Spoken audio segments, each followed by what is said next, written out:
കഴിഞ്ഞ 10 വർഷത്തിൻ്റെ വികസനത്തിൻ്റെ കണക്ക് അങ്ങോട്ട് എണ്ണി പറയും. ഞാൻ നോക്കിയപ്പോൾ എല്ലാ BJP നേതാക്കളുടെ കയ്യിലും ഒരേ ലിസ്റ്റാ. ഒരേ ലിസ്റ്റാ. ഉദാഹരണത്തിന് ഇന്ത്യയിലുണ്ടായ എയർപോർട്ടുകളല്ല, വളരെ കൃത്യമായിട്ട് അത് കൊടുക്കേണ്ട കാര്യമില്ല.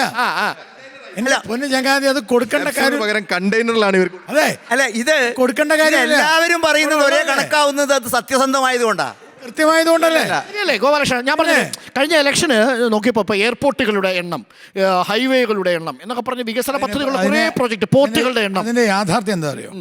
BJPയുടെ ഞാനൊരു പൊളിഞ്ഞ ഹൈവേന്റെ എണ്ണം പറയേണ്ടി വരുന്നു. ഞാനതിൻ്റെ ഒരു ഫാക്ട്സ് പറയണം. നമ്മൾ ഡെലിബറേറ്റ് ആയിട്ട് തീരുമാനിച്ചിരുന്നു കേരള പൊളിറ്റിക്സിൽ ഇലക്ഷൻ സമയത്തും എന്താണ് പറയേണ്ടത്. നമ്മൾ കേരള പൊളിറ്റിക്സിൽ ഇവിടെ ഇല്ലാത്ത സാധനം അതാണ് വികസനം. അത് പറയണം തീരുമാനിച്ചു. PR എന്നാണോ നിങ്ങൾ ശരിക്കും പാർട്ടി പ്രവർത്തകർക്കിടയിൽ അറിയപ്പെടുന്നത്? അത് PRS എന്നാണോ? അത് അരുണായിട്ടിട്ട പേരാ. ഞാനെ വിളിക്കുന്നുള്ളൂ PR എന്നുള്ളത്. കുറച്ച് പേരെ വിളിക്കുന്നുള്ളൂ അല്ലേ? ഈ PR ഒരു പ്രത്യേക PR ആദ്യം എല്ലാം ബ്രാൻഡഡ് സാധനങ്ങൾ മാത്രം ഉപയോഗിച്ച് ശീലിച്ചൊരു നേതാവാണെന്നാണ് ഞങ്ങൾ പറയാറുള്ളത്. ഇതിപ്പോ ഒരു 2-3 പ്രാവശ്യം അടുപ്പിച്ച് പറഞ്ഞിട്ടുണ്ട്. ബ്രാൻഡ് ചെയ്യാനുള്ള ശ്രമമാണ്. അതെ. PRന്റെ വരവും PRന്റെ ലുക്കും ഒക്കെ നോക്കുമ്പോഴല്ലോ ആ ഒരു വളരെ ബ്രാൻഡഡ് ഇമേജാ. ഞാൻ അരുൺ ഇത് ചെയ്യുന്നു കാരണം ഞാൻ വാച്ച് മാറ്റി. എനിക്ക് മനസ്സിലായി, അതുകൊണ്ടാണ് ചോദിച്ചത്. ഐഫോൺ മാറ്റി. 6 ആണ് iPhone 6 10 വർഷം പഴക്കമുള്ള.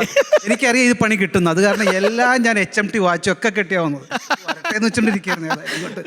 ഞാൻ ഇത് എനിക്കെതിരെയുള്ള ആരോപണം തൊടുത്തു വിട്ട ആളാ ഈ മനുഷ്യൻ. എന്നോ ഒരു ദിവസം ഞാൻ എൻ്റെ ലാപ്ടോപ്പ് തുറന്നു വെച്ച് എൻ്റെ കയ്യിൽ ഐഫോൺ ഉണ്ട്, ചാനലിൽ പരസ്യമായിട്ട് വിളിച്ചറിയാം കംപ്ലീറ്റ് ഐഫോണും ആപ്പിൾ വാച്ചും ഒക്കെ കെട്ടി നിൽക്കുകയാണ്. എനിക്ക് പുറത്തിറങ്ങാൻ പറ്റാണ്ടായി, 10 പൈസ കടവും കിട്ടാണ്ടായി, ബിസിനസ് കിട്ടാണ്ടായി. എന്നെ തകർത്ത് കളഞ്ഞ ഒരു മനുഷ്യനാണ്. CPMകാരോ മാർക്സിസ്റ്റുകാരോ കോൺഗ്രസ്സുകാരോ പോലും ചെയ്യാത്ത പിന്നെ എനിക്ക് പറയാൻ പറ്റാന്നറിയാമോ, എൻ്റെ 2 ഗുരുക്കന്മാരോട് ഇരിപ്പുണ്ട്. എന്നെ ചാനൽ ചർച്ചയിലേക്ക് കടത്തി വിട്ടതാണ് ഈ മനുഷ്യൻ. ചെന്ന് വിട്ടത് ഈ സിംഹത്തിൻ്റെ മുന്നിലേക്ക്. ഫസ്റ്റ് ദിവസം എന്നെ അങ്ങോട്ട് എടുത്തിട്ട് തകർക്കാണ്. ആദ്യമായിട്ട് കയറുവാൻ അറിയാമല്ലോ, എന്നെ കൊല വിളിച്ച് മീഡിയ വണ്ടി ഇപ്പോഴും എനിക്ക് ഓർമ്മയുണ്ട്. എനിക്കൊന്നു ഈ B ഗോപാലകൃഷ്ണനും PR ശിവശങ്കർ, എനിക്കൊന്ന് രാഹുൽ മാങ്കൂട്ടത്തിലടക്കം അല്ലേ നമ്മൾ 24 സമയത്ത് ചർച്ചകളിൽ വന്നു തുടങ്ങിയാണ് രാഹുൽ മാങ്കൂട്ടത്തിൽ ഒരു എൻട്രി എന്ന് പറയുന്നത്, ഒരു ടെലിവിഷൻ ചർച്ചയിലേക്ക് വരുന്നത്. ആ സമയം മുതല ഇത് PR ഒരു കാര്യം കൂടി ചോദിക്കട്ടെ.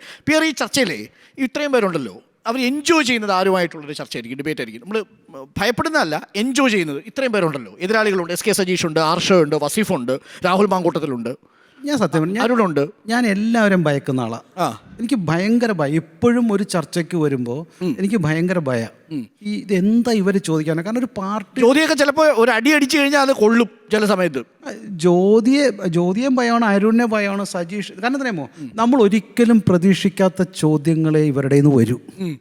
നമ്മൾ പഠിച്ചുകൊണ്ടിരുന്ന കുറെ കാര്യങ്ങളുണ്ടല്ലോ, ഇതൊന്നും ചോദിക്കില്ല. ഇതിന്റെ ഔട്ട് ഓഫ് സിലബസ് ആയിരിക്കും. വേറൊരു സാധനം ചോദിക്കും. കാരണം ഇവരുടെ മനസ്സ് വേറെ ആണല്ലോ. പക്ഷെ ഞാൻ അതിനൊരു വഴി കണ്ടുപിടിച്ചു. എൻ്റെ അടുത്ത 2-3 മാർക്സിസ്റ്റുകാരോടും കോൺഗ്രസ്സുകാരോടും ഞാൻ ചോദിക്കും. അപ്പോൾ അവരുടെ നിന്ന് ചില ചോദ്യം കിട്ടും, അതിനുള്ള ഉത്തരമായിട്ട് വരും. കണ്ടോ അതായത് പരീക്ഷയ്ക്ക് മുമ്പ് ചോദ്യപേപ്പർ ചോർത്തുന്ന പോലെ.